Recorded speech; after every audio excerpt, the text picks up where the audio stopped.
रामायण की कहानी में भगवान राम, सीता और रावण के युद्ध का प्रसंग सभी को ज्ञात होगा, लेकिन आनंद रामायण में रावण और माता कौशल्या के बीच एक अन्य रहस्यमय प्रसंग का उल्लेख भी मिलता है। यह कथा बताती है कि सीता हरण से पहले रावण ने माता कौशल्या का भी अपहरण किया था।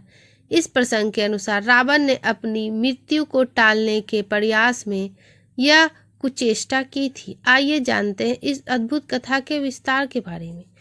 रावण के मन में यह जानने की इच्छा उत्पन्न हुई कि उसकी मृत्यु कब और कैसे होगी।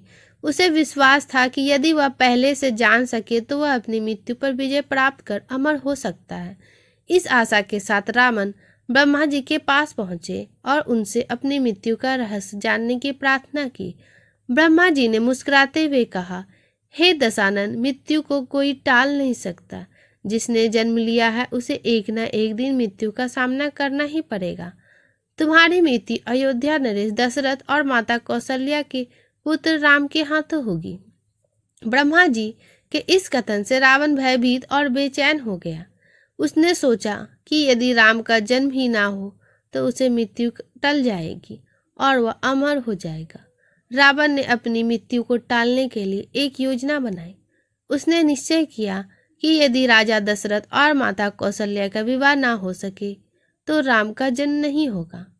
इसी योजना के अंतर्गत जिस दिन माता कौशल्या का विवाह अयोध्या के राजा दशरथ से होने वाला था, रावण ने माता कौशल्या का अपहरण कर लिया। उसने माता कौशल्या को एक मायावी बक्से में बंद कर एक निर्जन द्वीप पर ले जाकर छिपा दिया। रावण अपने इस कृत्य से अत्यंत प्रसन्न था। उसे विश्वास था कि उसे अपनी मृत्यु पर विजय पा ली। देवर्षि नारद की सूचना। इसी बीच देवर्षि नारद को इस घटना का ज्ञान हुआ। नारद मुनि ने तुरंत राजा दशरथ को माता कौशल्या के अपहरण की पूरी घटना बताई। माता कौशल्या को छुड़ाने के लिए राजा दशरथ अपनी सेना के साथ उस द्वीप पर पहुंचे जहां रावण ने माता कौशल्या को कैद कर रखा था। राजा दशरथ के कठिन संघर्ष के बाद माता कौशल्या को उस मायावी बक्से से मुक्ति कराया सका।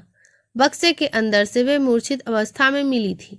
राजा दशरथ माता कौशल्या को अयोध्या वापस ले आए। विवाह और भगवान राम का जन्म हुआ।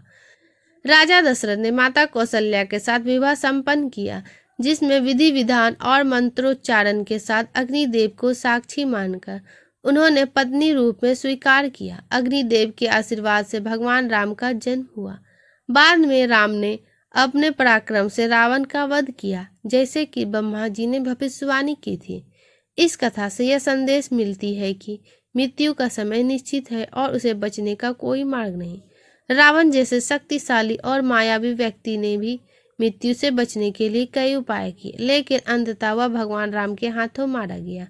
इस कथा से जीवन का यह सत्य उजागर होता है कि समय आने पर हर व्यक्ति को अपनी कर्म गति के अनुसार फल भुगतना ही पड़ता है। दोस्तों, अगर आपको हमारी वीडियो थोड़ी सी भी पसंद आए तो प्लीज़ वीडियो को लाइक एंड चैनल को सब्सक्राइब करें और कमेंट बॉक्स में जय महादेव अवश्य लिखें।